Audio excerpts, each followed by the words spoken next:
Hello everyone, good morning, welcome to my YouTube channel. So आज की class में फिर से लेकर आई हूँ मैथ्स का आपका लेसन प्लान, जो कि आज का हमारा टॉपिक रहने वाला है घातांक।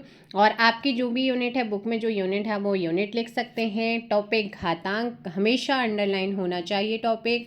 उसके बाद मेजर कॉन्सेप्ट आ जाते हैं। मेजर कॉन्सेप्ट यानी कि सामान्य उद्देश्य, जिसमें आपके 4 पॉइंट्स हैं जो कि हमारे सब्जेक्ट पे बेस्ड होते हैं। उसके बाद आपके आ जाते हैं माइनर कॉन्सेप्ट। माइनर कॉन्सेप्ट आपके विशिष्ट उद्देश्य यहाँ पर आ जाएंगे। और विशिष्ट उद्देश्यों के बाद आपकी आती है प्रीवियस नॉलेज। प्रीवियस नॉलेज का मतलब होता है कि छात्र इस टॉपिक के बारे में पहले से कितनी जानकारी रखते हैं। प्रीवियस नॉलेज यानी कि पूर्व ज्ञान आ जाता है। उसके बाद आता है यहाँ पर मोटिवेशन। अब इसको कहीं पे मोटिवेशन लिखा जाता है, कहीं पर हमारा मोस्टली वैसे शिक्षण सहायक सामग्री होता है।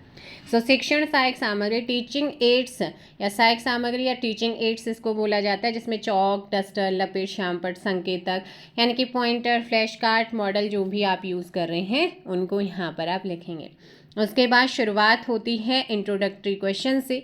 ये पूरा फॉर्मेट है, और इस फॉर्मेट अगर आपका सेम फॉर्मेट है तो आप इसको बना लीजिएगा, दूसरा फॉर्मेट है तो वहाँ पे कंटेंट अंदर की चीज़ें सेम रहती हैं। फर्स्ट आता है इंट्रोडक्टरी क्वेश्चन यानी कि प्रस्तावना प्रश्न। प्रस्तावना प्रश्न आपके टोटल 4 प्रश्न हैं। समस्यात्मक प्रश्न बना, यह आपका प्रश्नोत्तर विधि चलती, जहाँ पे प्रश्न बनते हैं प्रश्नोत्तर विधि है। फिर उद्देश्य कथन, कथन विधि आ जाएगी, और जहाँ पर आपकी स्पष्टीकरण होगा, व्याख्या होगी, वो व्याख्यान विधि होती है। घातांक क्या है यहाँ पर, फर्स्ट एक तरीके से टीचिंग पॉइंट रहने वाला है ना।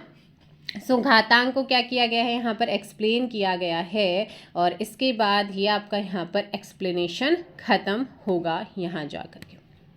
और साथ ही देखिएगा यहाँ पर स्टिकी नोट्स लगा के मिनिएचर्स भी यहाँ पे ऐड किया गया है, और घातांक यहाँ पे कंप्लीट हो रहा है। जैसे यहाँ पे कंप्लीट हुआ, फिर से आपका विकासात्मक प्रश्न बने हैं तो ये प्रश्नोत्तर विधि हो जाएंगे, और फिर से घातांक के नियम ये एक्सप्लेन किया गया है यानी कि व्याख्या की गई है। ठीक है, तो व्याख्या करने के बाद आपकी व्याख्या कंप्लीट होती है यहाँ पर उदाहरणों के साथ में, और साथ ही साथ यहाँ पर आपके मिनिएचर्स भी लगे हैं। फर्स्ट नियम आपने देखा, सेकंड नियम फिर से यहाँ पर घातांक के नियम ही चले, नियम 3, नियम 2, नियम 4, ये आपके मिनिएचर्स के साथ यहाँ पे बहुत ही सुंदर तरीके से इन्होंने लगाए भी हैं। इसके अलावा यहाँ पर आप देखेंगे नियम 5 के बाद आता है आपका श्यामपट्ट सारांश, और श्यामपट्ट सारांश के बाद आता है आपका मूल्यांकन प्रश्न। मूल्यांकन प्रश्न में आपके मूल्यांकन प्रश्न इस साइड मूल्यांकन वाले कॉलम में लिखे जाते हैं। उसके बाद आता है आपका होमवर्क यानी कि गृह कार्य, और गृह कार्य के साथ ये आपका श्यामपट्ट सारांश यहाँ पे लगा दिए। श्यामपट्ट सारांश का मतलब होता है कि जो भी पॉइंट्स आपने टीचिंग पॉइंट्स को कराया है, घातांक क्या है, घातांक के नियम क्या हैं, तो उनको यहाँ पर इस तरीके से ये ब्लैक चार्ट पेपर और वाइट पेन के यूज़ करके यहाँ पे लिखना होता है। Thank you so much. I hope so ये लेसन प्लान आपके हेल्प कर रहे होंगे, आपके बीएड या डीएलएड जिसमें भी आपके लेसन प्लान बनते हैं उसमें उनको बनाने में। Thank you so much. जय हिंद, जय भारत। और क्लास आप अपने अकॉर्डिंग लिख सकते हैं।